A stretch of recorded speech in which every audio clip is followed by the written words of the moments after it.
جو لوگ اس رات کو عیش و عشرت میں اور ادھر ادھر بیٹھ کر کے یا پھر گھومنے پھرنے میں، بائک رائڈنگ میں اور لوگوں کے تماشے دیکھنے میں جو گزارتے ہیں، میں سمجھتا ہوں وہ بہت بڑے حرمہ نصیب ہیں۔ انہوں نے اپنی قسمت میں ملی ہوئی اس رات کو اپنے ہاتھوں ضائع کیا، ہلاک کیا۔ اور اسی لیے میرے آقا صلی اللہ تعالیٰ علیہ وسلم کی حدیث بھی ملتی ہے، وہ شخص تباہ و برباد ہو جائے، ہلاک ہو جائے جو رمضان کو پایا مگر اس کی قدر نہیں کیا۔ اب حضور پاک صلی اللہ تعالیٰ علیہ وسلم نے اس کے لیے دعائے ہلاکت فرمائی ہے، تو ایسا بندہ تو ہلاک ہونا ہی ہے، ایسے کو تو برباد ہونا ہی ہے جو رمضان پایا لیکن اس کی قدر نہیں کر سکا۔ تو میرے عزیزو، میں تمام نوجوانوں سے یہی کہوں گا، تمہارے لیے کھیلنے کودنے اور دوسرے کاموں کے لیے اور بھی بہت سارے اوقات ہیں، لیکن اس پاکیزہ وقت کو اس طرح ضائع نہ کرو۔ اور جو دیکھنے میں ملتا ہے، اس رات کو لوگ دوست احباب کے ساتھ نکل پڑتے ہیں، چلو عیش و عشرت کرنا ہے، کچھ گھومنا ہے پھرنا ہے، لوگوں کو پریشان کرنا ہے۔ تو کیا یہ رات اس طرح کے عیاشیوں کے لیے آتی ہے؟ کیا تم اس کو اوروں کی طرح، غیروں کی طرح سمجھتے ہو کہ انٹرٹینمنٹ کی ایک رات ہے، دوسروں کے تہواروں کی طرح رقص کرنا، ناچنا، شراب پینا؟ معاذ اللہ، یہ وہ رات ہے جو تمہارے سابقہ گناہوں کو معاف کرنے کی بشارت لے کر کے آ رہی ہے۔ تم اس کی طرف توجہ نہیں دیتے، تو پھر ایک بات یہ بھی یاد رکھ لو، تم میں سے کسی کو یہ بات خبر نہیں ہے، کسی کو معلوم نہیں ہے کہ اگلا رمضان تمہاری زندگی میں آئے گا کہ نہیں آئے گا، نہیں معلوم ہے۔ یہاں تو لاشیں اس طرح سے دیکھنے کو مل رہی ہیں، روزانہ موت کی خبریں اس طرح عام ہو چکی ہے۔ تو آپ اندازہ کرو کہ اگر آپ کو اللہ تعالیٰ نے یہ رات عطا کیا ہے تو یہی سوچ کر کے کہ آپ عبادت کرو کہ شاید میری زندگی کی آخری رات ہوگی، یہ لیلۃ القدر شاید میری زندگی میں دوبارہ نہیں ملے گی۔ جب یہ تصور تمہارے اندر آئے گا تو انشاءاللہ عبادت کا ایک ذوق بھی بڑھ جائے گا، لطف بھی آئے گا، اور اللہ تعالیٰ سے گڑ گڑا کر کے مانگو گے بھی۔ اس طرح سے مانگو کہ مولا اگر یہ میری زندگی کی آخری شب قدر ہے تو اس رات کو بخشے بغیر مجھے اپنی جگہ سے نہ اٹھا، میرا نام بخشے وہ میں شمار فرما۔ جیسے کہ حضور پاک صلی اللہ تعالیٰ علیہ وسلم مکہ مکرمہ حاضر ہوئے اور جب واپس ہونے لگے تو خانہ کعبہ کے پاس آپ نے یوں دعا فرمائی تھی کہ اے اللہ اگر یہ میری آخری زیارت ہے خانہ کعبہ کے پاس تو پھر یہاں سے مولا ہم سب کی مغفرت کے بغیر ہمیں باہر نہ فرما۔ تو اس طرح سے آپ اس رات کو بھی یہ سمجھ کر کے دعا کریں کہ اگر میری زندگی میں اور دوبارہ رمضان آنا نہیں ہے یا لیلۃ القدر آنے کا ہماری زندگی میں کوئی نصیبہ نہیں ہے تو مولا اس رات کو ہی ہمیں معاف فرما دے، اور اس کے بعد والی زندگی کو کبیرہ اور صغیرہ گناہوں سے محفوظ فرما دے۔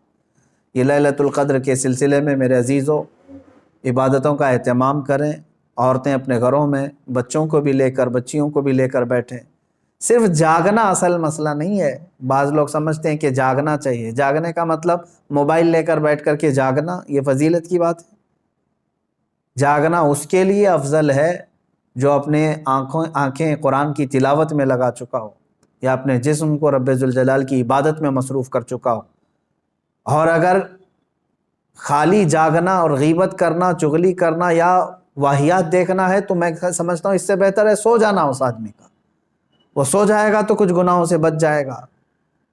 تو یہ محض گناہ کرنے کے لیے جاگنا یہ افضل نہیں ہے، اور نہ ہی اس میں کوئی نیکی کی بات ہے۔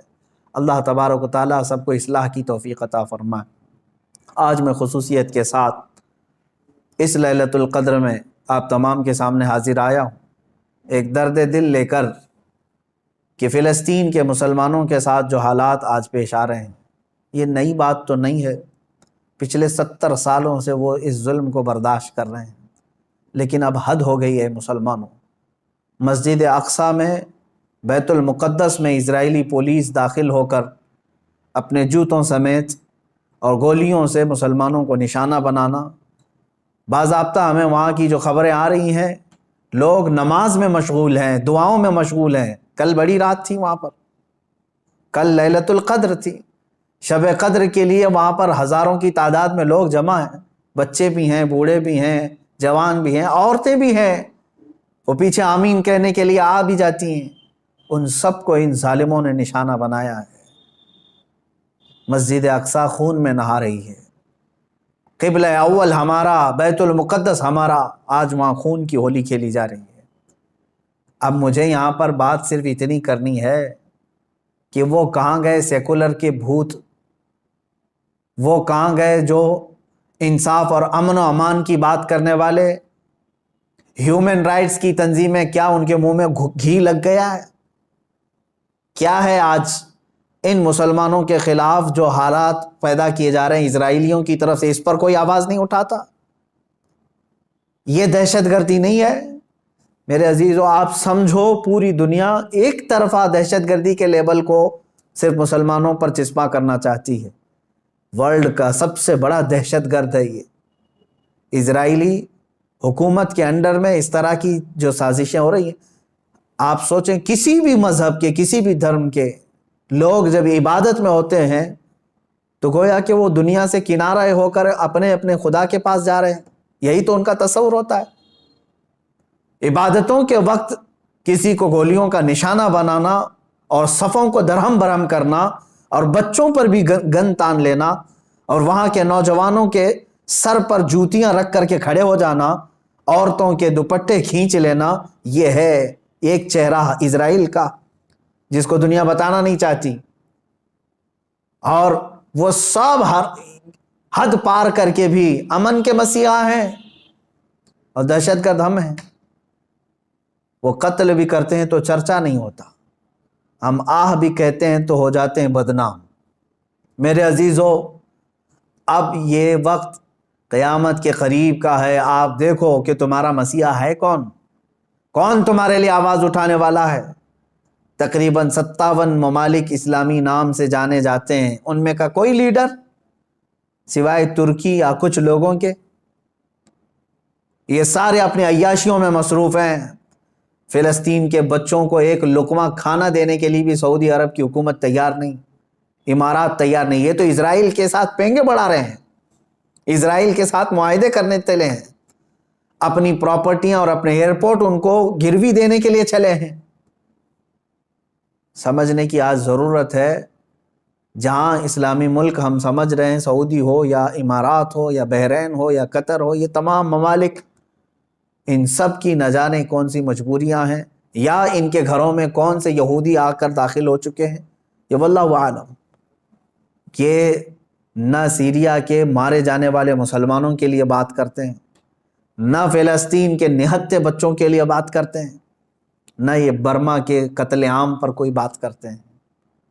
ان کو تو کچھ لینا دینا نہیں ہے امت مصطفیٰ سے، بلکہ یہ الٹا امت کے ان غریب مسلمانوں کو بلیم کرتے ہیں کہ یہ اس طرح دہشت پھیلاتے ہیں۔ ایک وقت آئے گا، دیکھ لینا، ان کی کرسیاں ہلیں گی، وقت آئے گا جب ان کے تاج اچھالے جائیں گے، یہ سب بہت بری موت مارے جائیں گے۔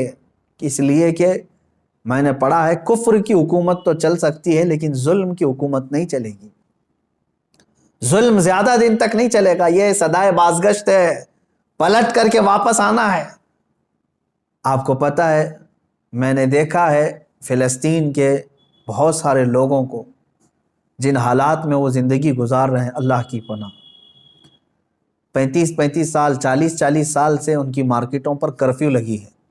کرفیو سمجھتے ہیں؟ ایک دن 2 دن کرفیو لگے تو ہمارے دکانوں پر تالا، اور 40 سال سے کرفیو لگا کر کے رکھے ہیں کچھ مارکیٹس میں، بازاروں میں، دکانوں پر جالے لگ چکے ہیں، بہت ساری پراپرٹیاں اور جائیدادیں ہڑپ کر کے اسرائیلی غصب کر کے بیٹھے ہوئے ہیں۔ یہ ساری کی ساری چیزیں بنا ان عرب لیڈروں کی اجازت کے اور ان کی منظوری کے نہیں ہو رہی ہیں۔ یہ سب میں ان لوگوں کی ہمدردیاں شامل ہیں۔ انہوں نے سعودی ہو یا جتنے بھی یہ مسلم کنٹریز ہیں، فلسطین کے بچوں کے خون پر اپنی کرسیاں بچھائے ہوئے ہیں۔ آج ہمیں درد ہوتا ہے اس بات کا میرے عزیزوں کہ اب مسجد اقصیٰ کو بھی انہوں نے پامال کر دیا، مسجد اقصیٰ کے اندر داخل ہو کر کے اپنی گن کو اٹھا لیا اور عبادتوں کی اور صفوں کو وہاں پر درہم برہم کر دیا۔ اب یہ تمہارے سمجھنے کا وقت آ چکا ہے، اب مسلمانوں تمہارے اتحاد کا وقت ہے۔ لیکن ہم تو یہاں سے آواز اٹھاتے ہیں، جتنا ہو سکے میں بیدار کرنے کے لیے آواز اٹھاتا ہوں، ورنہ رہ رہ کے 100 زخموں کا خیال آتا ہے، کس زخم پر ہم بات کریں آج۔ اسی لیے وہ حالی کا شعر مجھے یاد آتا ہے، رسول پاک کی طرف مخاطب ہو کر کے حالی نے کہا تھا، اے خاص ہے خاصان رسول وقت دعا ہے، امت پہ تیرے وقت عجب آ کے پڑا ہے۔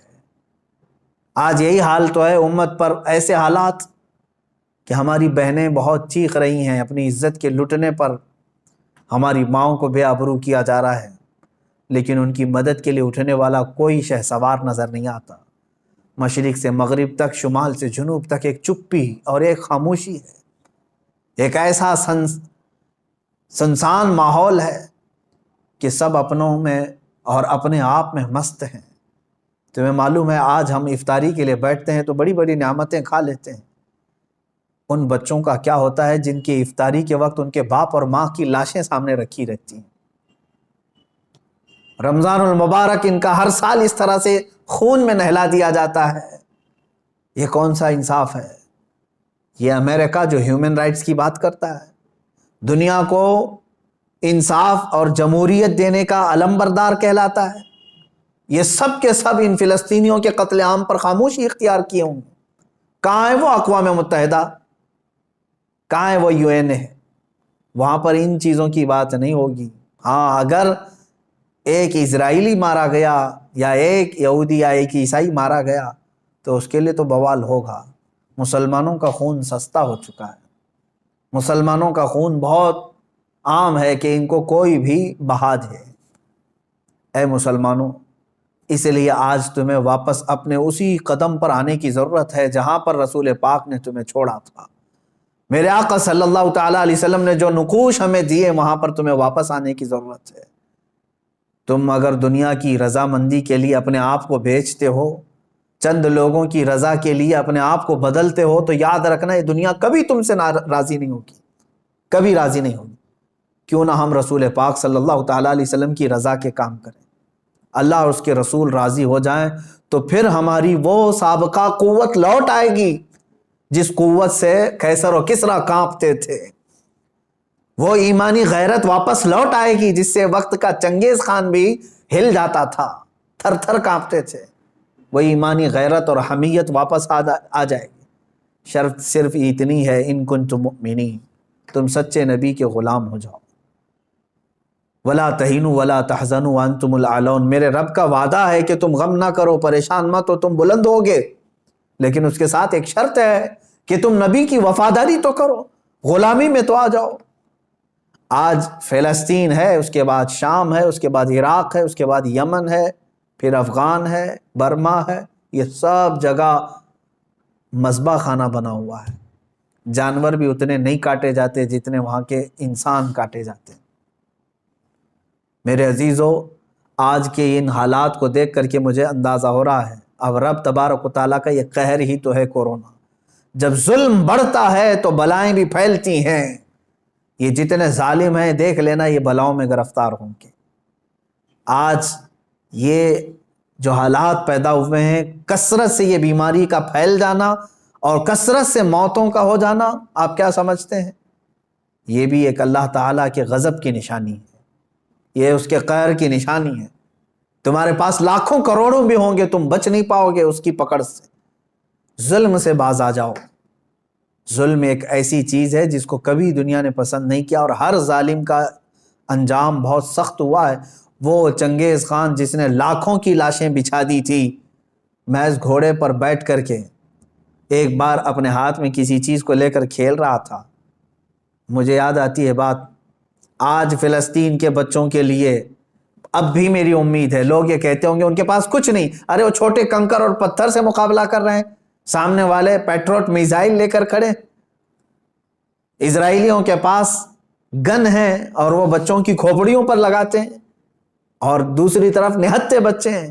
لیکن مجھے پھر بھی میرے رب تعالیٰ کی ذات سے یقین ہے، امید نہیں، یقین ہے کہ مولا کریم جس وقت حالات بدلتا ہے تو پھر ان یہودیوں کو دیکھ لینا، ان کو سر چھپانے کے لیے نہ کوئی پتھر ملے گا نہ کوئی درخت ملے گا۔ میرے آقا صلی اللہ تعالیٰ علیہ وسلم کی حدیث ہے، قیامت کے قریب تم دیکھو گے ہر پتھر یہ تمہیں پکار کر کے کہے گا اے مسلم آ جا ادھر میرے پیچھے، ایک یہودی چھپا اسے قتل کر دے. یہ حدیث پاک میں ہے. یہ مارے جائیں گے، ان کا بھی انجام برا ہوگا، سخت ہوگا. یہ ظلم کا جو ننگا ناچ ناچ رہے، ان کو کیا لگتا ہے کہ ہمیشہ ہی رہیں گے؟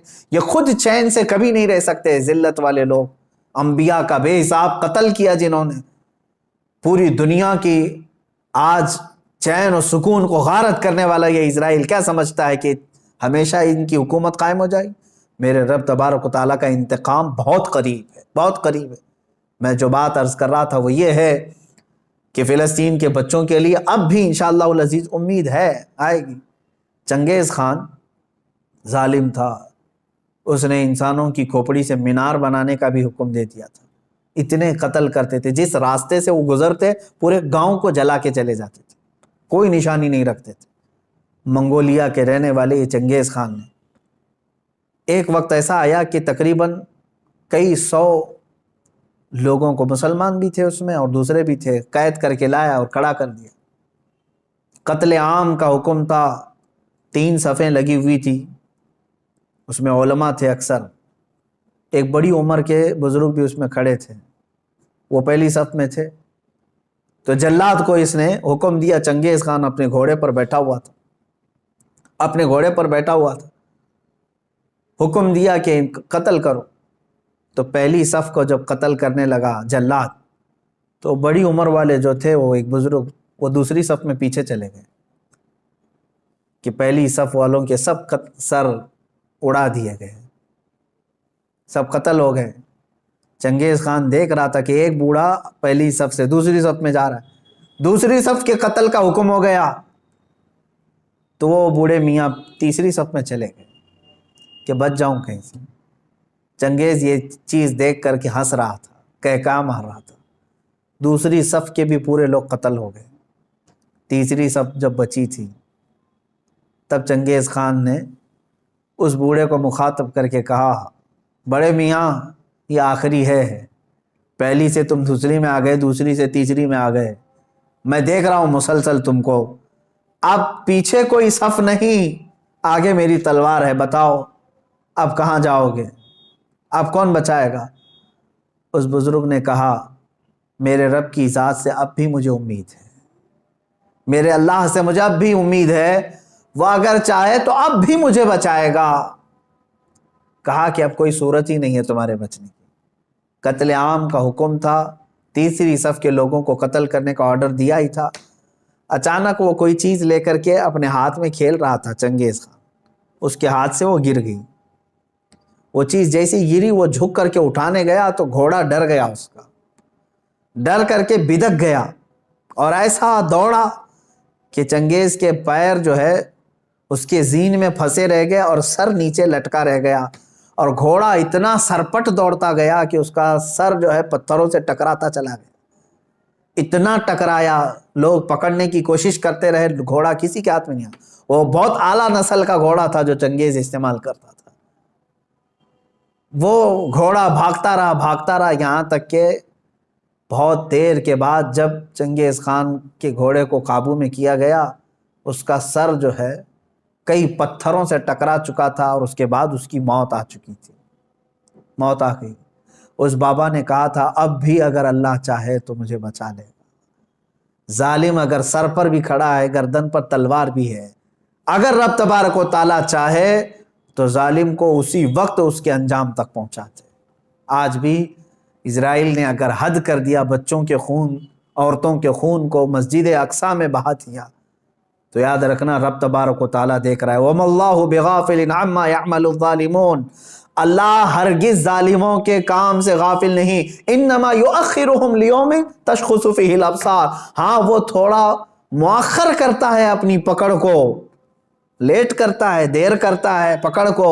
کیوں؟ تاکہ سارے لوگ اس کا انجام دیکھ سکیں، سارے لوگ اس کا انجام دیکھ سکیں. وہ تھوڑا سا ڈیلے کر کے بعد میں پکڑ کرتا ہے، اور جو ڈھیل ہوتی ہے اس کو کوئی یہ نہ سمجھ لے کہ وہ جو کر رہا ہے اچھا کر رہا ہے.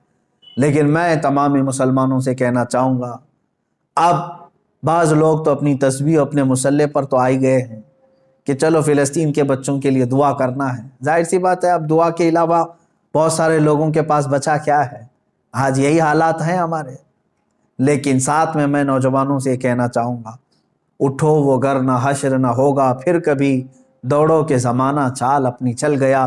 جو چنگاری وہاں پر، جو آگ وہاں پر لگی ہے، اس کی چنگاریاں تمہارے گھر میں آنے پر دیر نہیں لگے گی، یاد رکھنا۔ پڑوس کے گھر میں اگر آگ لگی ہے تو چادر تان کر کے سو جانا یہ بیوقوفی ہے کہ اس گھر کی آگ کی چنگاریاں تمہارے گھر کو بھی جلا کر خاک کر سکتی ہیں۔ یہ تمہیں جگانے کے لیے، بیدار کرنے کے لیے ہے۔ جہاں جہاں تم ظلم کی یہ تمام داستانیں سن رہے ہو، وہ چنگاریاں تمہارے گھر سے بہت قریب ہیں۔ تمہارے گھروں کو خاکستر کرنے کے بھی منصوبے بنائے جا چکے ہیں۔ اس لیے ایمان کے ساتھ اور محبت مصطفیٰ کے ساتھ بیدار ہو جاؤ۔ قوت عشق سے ہر پست کو بالا کر دو، دہر میں نام محمد سے اجالا کر دو۔ مولا کریم اے رب رحیم، اے غفور و رحیم مولا، آج کی اس مقدس رات ہم تیرے دربار میں دعا کرتے ہیں، اے رب ذوالجلال تو رحم اور کرم فرما دے، امت مصطفیٰ پر کرم فرما دے۔ اے اللہ تیرے دربار میں ہم ہاتھ پھیلائے ہیں، فلسطین کے نہتے بچوں پر تو رحم فرما دے۔ اے اللہ رمضان کا پاکیزہ مہینہ ہے، اے کریم خدا، رمضان میں لوگ روزے سے رہتے ہیں، دن بھر بھوکے رہتے ہیں۔ اے کریم خدا، اسرائیلی یہودی ظالم جنہوں نے ان کی افطاری سے قبل ان کو خون میں نہلا دیا، یا ان کے رات کی تراویح میں ان کو خون سے نہلا دیا ہے، مولا تو کریم ہے، تو رؤوف و رحیم ہے، عزیز ذو انتقام ہے، ان ظالموں کو کیفر کردار تک پہنچا دے، ان کو تہس نہس فرما دے، اسلام و سنیت کا بول بالا فرما، کفر و شرک کا منہ کالا فرما۔